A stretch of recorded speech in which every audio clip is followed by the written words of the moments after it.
Hola chavales, bueno, estamos aquí en plena pandemia, este segundo de bachillerato será bastante divertido. Me he venido aquí a medio de la nada, más concretamente Lleida. Estoy cerca de un pueblo que se llama Puigverd, Lleida, para explicar un poco el primer tema, porque estoy fuera, ya sabéis que estoy de luna de miel, me he casado, entonces ahora mismo cuando estáis viendo este vídeo seguramente estoy con la moto por Europa.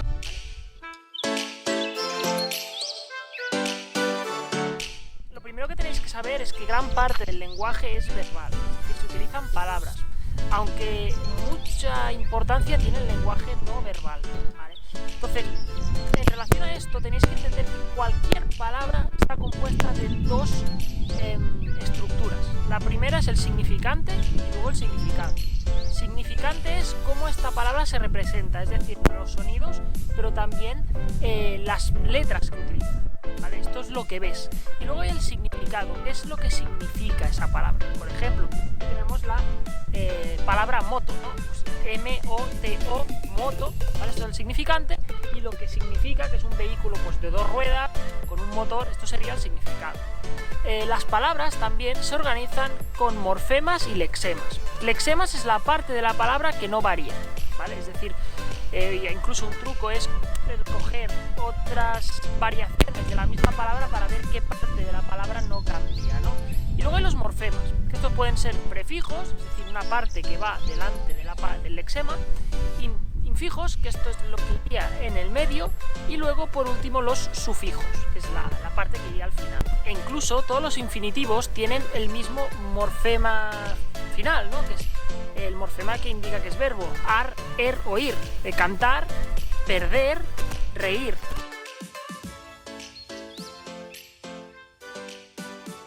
Vale, me he tenido que mover a casa, ¿vale? Porque luego editando el vídeo he visto que había mucho ruido del viento y por lo tanto aquí creo que se escuchará mejor, ¿vale? Entonces, bueno, sigamos. En relación a la formación de palabras, vosotros habéis visto que hay un lexema, se añaden unos morfemas, son unas partes, ¿vale? En relación a qué tipo de morfemas son, hay como tres tipos de palabras. En primer lugar, las palabras compuestas. Las palabras compuestas, como dice su nombre, son cuando creamos una palabra a partir de la composición de dos palabras. Por ejemplo, girasol es girar, verbo girar, y el nombre sol, gira, sol. I have a soap. Wash, wash, wash, wash, wash, wash. Las palabras derivadas, en cambio, son aquellas que hemos añadido prefijos, sufijos o interfijos, ¿vale? Es decir, hemos añadido partes a un lexema, pero que no son palabras. Y con las palabras derivadas podemos hacer muchas cosas. Por ejemplo, podemos cambiar la categoría gramatical de una palabra, es decir, el tipo de palabra. Tenemos la palabra navegar, ¿vale? Si le añadimos el sufijo ción, tenemos navegación.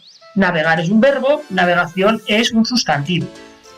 Truquillo para saber cuándo son sustantivos, cuándo son otro tipo de palabras. Si ponéis un determinante, un artículo delante y esa palabra tiene sentido, seguramente será un sustantivo. Yo no puedo decir la navegar, por lo menos no tiene sentido, pero sí que puedo decir la navegación. ¿Por qué? Porque en el primer caso es un infinitivo y en el segundo es un sustantivo. Y por último tendríamos las palabras parasintéticas. Las palabras parasintéticas es un poco una combinación está entre medio. ¿Por qué? Porque puede ser la unión simultánea de dos lexemas y un morfema derivativo, sin que exista previamente la palabra compuesta ni la derivada, y luego también puede ser uniendo al mismo tiempo un prefijo y un sufijo a un lexema. Para que entendáis las palabras parasintéticas, y me remito un poco al libro, ¿no? A un ejemplo que hay, aterrizar es una palabra parasintética. ¿Por qué? Tiene un prefijo y un sufijo a la vez, ¿no? Aterrizar, ¿vale? Por narices, ambos tienen que estar. ¿Por qué? Porque aterrizar no existe y aterriz no existe. En cambio, otro ejemplo que hay también por aquí, acortar. Acortar, fijaros que yo puedo decir cortar algo. Por lo tanto, no es que se hayan puesto a la misma vez, sino que primero se pone cortar y luego el a, ¿vale? Por lo tanto, no se añaden simultáneamente. También tenemos las siglas y los acrónimos. Tenemos la palabra DNI, que es Documento Nacional de Identidad. Si os fijáis, es la inicial de cada palabra, pero nosotros tenemos que deletrear DNI. En cambio, los acrónimos son, siempre pronunciamos la palabra, no la deletreamos. Por ejemplo, tenemos UNICEF.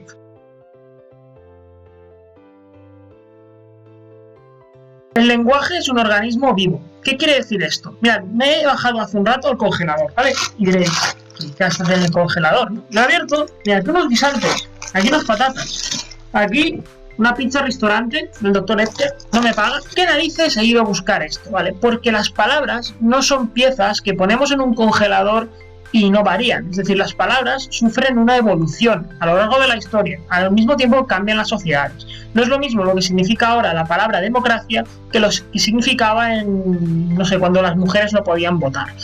Esto quiere decir que nosotros tenemos palabras que tienen un origen histórico determinado. Tenemos las palabras patrimoniales. Las palabras patrimoniales son palabras que proceden del latín, que se hablaba en el siglo III a.C., entre los soldados, entre la gente del pueblo, y que han variado mucho, que han llegado a la actualidad, pero que han variado mucho, sobre todo porque la fonética cambia mucho. Tenemos como ejemplo la palabra apicula, que en el castellano actual sería abeja. ¿Veis? Ha cambiado mucho.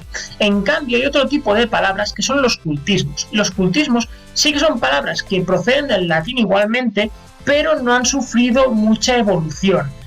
No sé, ignorare sería en latín, en castellano es ignorar. Y al mismo tiempo, no sé si os habéis dado cuenta, pero la principal potencia económica mundial es Estados Unidos. Y por lo tanto, vosotros escucháis mucha música en inglés, jugáis a videojuegos, al LOL o a otros videojuegos que os viciáis en inglés y utilizáis muchas palabras nuevas que hasta ahora no se utilizaban. Si yo a mi abuela le digo good game, me dice, ¿qué dices? ¿Qué dices este hombre? Se ha vuelto loco. Si yo a mi abuela le digo tuitear, me dice, ¿qué dices? Son palabras nuevas que aparecen con las cosas nuevas que nos surgen. Y al mismo tiempo hay los arcaísmos. Los arcaísmos son palabras que han quedado en desuso, que ya no se utilizan. Por ejemplo, palabras como jubón o pretina, que yo tampoco ahora mismo sé lo que significa. Pero no siempre hace falta irse a muchos años atrás para ver el origen de muchas palabras. Por ejemplo, tenemos palabras que proceden del inglés, anglicismos se le llaman, aquí hay varios, por ejemplo líder o tenis, otras que vienen del árabe. Aquí en Lleida hay un montón de poblaciones que empiezan por al, como Alcarrás, Alguaire, Albatar, pero tenemos palabras como almohada o berenjena que vienen del árabe, se le llaman arabismos. Pero también hay otro concepto en relación a esto que son los barbarismos. Cuando nos referimos a barbarismos estamos hablando de palabras que proceden de otro idioma y hemos creado una palabra nueva en castellano, pero que no necesitaríamos obligatoriamente esta palabra. Por ejemplo, tenemos friki o banear. Nosotros utilizamos estas palabras, friki, banear, pero realmente no hace falta, porque friki sería alguien extravagante y banear sería prohibir o expulsar. No hace falta.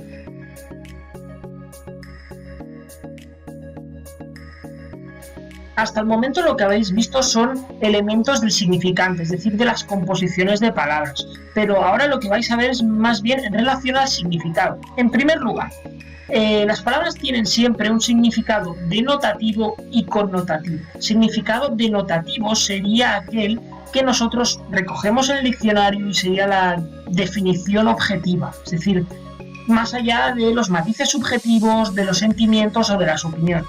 En cambio, el significado denotativo es aquel que la palabra, o sea, el significado que la palabra nos sugiere por elementos que tienen más que ver con la opinión o...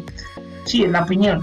Un ejemplo sobre ello, para que lo entendáis, es Rosalía. La cantante Rosalía utiliza muchas veces el concepto de fuego. El fuego. Fuego, el significado denotativo es algo que te quema.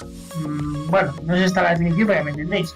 En cambio, el significado connotativo vendría a ser lo que asociamos a fuego. En el caso de Rosalía, cuando habla de fuego, se refiere sobre todo a la pasión, al amor. La relación, sobre todo en el significante, es muy simple, pero en cambio en el significado se complica un poco. ¿Por qué? Porque una palabra puede tener muchos significados y al mismo tiempo se puede complementar con otras palabras. ¿Qué quiero decir? Tenemos los sinónimos. Los sinónimos, si estáis en segundo de bachillerato, sabéis que lo que significa es dos palabras que significan lo mismo o que tienen un significado muy parecido. ¿Vale? Antónimos, palabras que significan conceptos contrarios. Muerto, vivo. Pero también tenemos otro concepto en relación a qué palabras incluyen. Los hiperónimos, palabras genéricas que incluiría otras más concretas. Hipónimos, palabras concretas que forman parte de un hiperónimo. Ejemplo, si yo digo perro, gato, koala, orangután. Estos son hipónimos de un hiperónimo que sería animal. Por lo tanto, las palabras hiperónimas son aquellas más generales y las hipónimas son aquellas más específicas. Al mismo tiempo, tenemos las palabras polisémicas, que es una palabra que tiene muchos significados, o las palabras homónimas. Y cuando hablamos de palabras homónimas, hablamos de palabras que son homógrafas o homófonas. ¿Qué quiere decir esto? Palabras que se escriben igual, homógrafas, o palabras que se pronuncian igual, homófonas. Puede pasar que una palabra se escriba y se pronuncie igual, pero que en el diccionario pues sean dos palabras distintas. Y ahora pienso en vino. Si yo digo el vino, con acento tilde en el, me estoy refiriendo a que esa persona vino, por lo tanto del verbo venir. Pero el vino, me voy a beber el vino, esto quiere decir que soy, que estoy un poco alcohólico. También puede pasar a veces que haya palabras que tengan un significado muy parecido. Estas son las palabras parónimas. Por ejemplo, la palabra acabar y morir en determinados contextos pues son lo mismo, ¿no? Él acabó su vida, él murió. Y hasta aquí un poco el vídeo, que es un resumen de todo el tema 1. En clase lo vamos a repasar y voy a insistir mucho en determinados conceptos, voy a responder dudas.